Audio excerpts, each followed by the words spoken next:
मंगल की जिंदगी में अब वो घड़ी आ चुकी है जब एक माँ के भीतर की ममता, उसका पछतावा और उसकी टूट चुकी उम्मीदें मिलकर उसे अपनी बेटी ईशाना के सामने ला खड़ा करती हैं।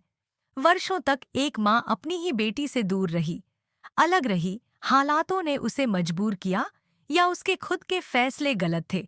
लेकिन अब जब वह सब बीत चुका है और दिल में सिर्फ एक ही चाह बाकी है, अपनी बेटी के साथ रहने की, तो वह किसी भी कीमत पर पीछे हटने को तैयार नहीं है।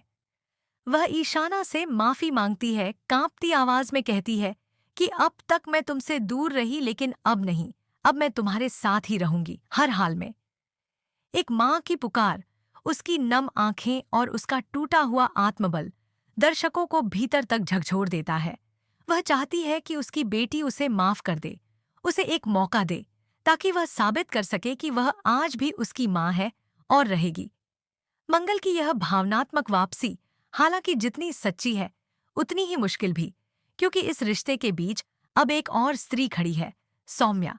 वह औरत जिसने न सिर्फ ईशाना को पाला, बल्कि एक माँ की हर जिम्मेदारी पूरी की। जब कोई और नहीं था तब वही थी। जब ईशाना को किसी की जरूरत थी, तब सौम्या ने माँ बनकर उसे वो साया दिया जिसे बच्चा पूरी जिंदगी ढूंढता है।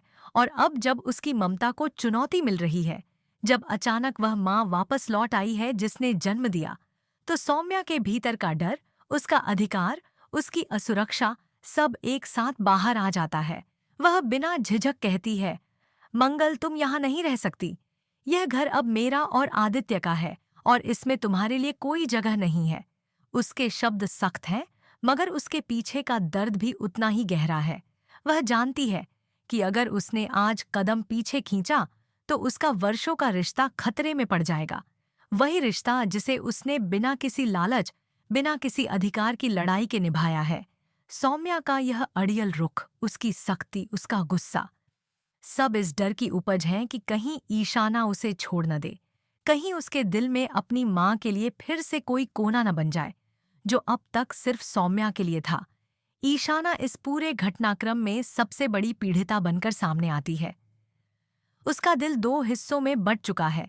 एक ओर उसकी माँ है, जिसने उसे जन्म दिया और अब पछतावे और ममता के साथ लौटी है।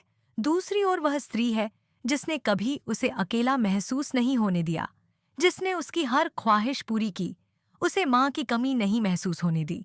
वह कुछ बोलती नहीं, मगर उसकी आंखें सब बयां कर देती हैं। वह चाहती है कि दोनों ही उसके साथ रहें, मगर जानती है कि यह मुमकिन नहीं। कोई एक जाएगा, कोई एक छूटेगा, और यही बात उसे भीतर से तोड़ रही है।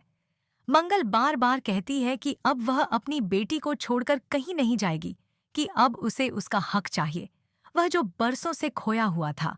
लेकिन सौम्या उसे हर बार रोकती है, टोकती है और साफ कर देती है कि यहाँ उसके लिए कोई जगह नहीं है। अब यह सिर्फ एक घर में रहने की लड़ाई नहीं है, यह ममता बनाम ममता की टकराहट बन चुकी है। अधिकार बनाम त्याग, जन्म बनाम पालन का संघर्ष बन चुका है। मंगल एक ओर सिर्फ अपनी बेटी से मिलना चाहती है, उसका साथ चाहती है, वहीं सौम्या उस बेटी को किसी और से बांटने को तैयार नहीं। यह टकराव सिर्फ दो औरतों का नहीं है, यह पूरी एक पारिवारिक संरचना का सवाल है कि एक माँ कौन होती है। क्या जन्म देना ही काफी होता है, या वर्षों का साथ, त्याग और पालन ही असली माँ बनाता है? दर्शक इस द्वंद्व में उलझे हुए हैं, क्योंकि दोनों ही औरतें अपने तरीके से सही हैं और दोनों ही ईशाना से प्यार करती हैं। लेकिन अब फैसला ईशाना को लेना है, और शायद आदित्य को भी, जो अब तक इस पूरे दृश्य में मौन है, लेकिन जल्द ही उससे भी कोई प्रतिक्रिया अपेक्षित है। कहानी अब इस मोड़ पर आ गई है जहां हर एक निर्णय किसी एक को तोड़ेगा। अगर मंगल यहाँ नहीं रह पाती, तो उसका ममता से भरा दिल फिर से टूटेगा। अगर सौम्या को पीछे हटना पड़ता है, तो उसके वर्षों का रिश्ता, उसका विश्वास बिखर जाएगा।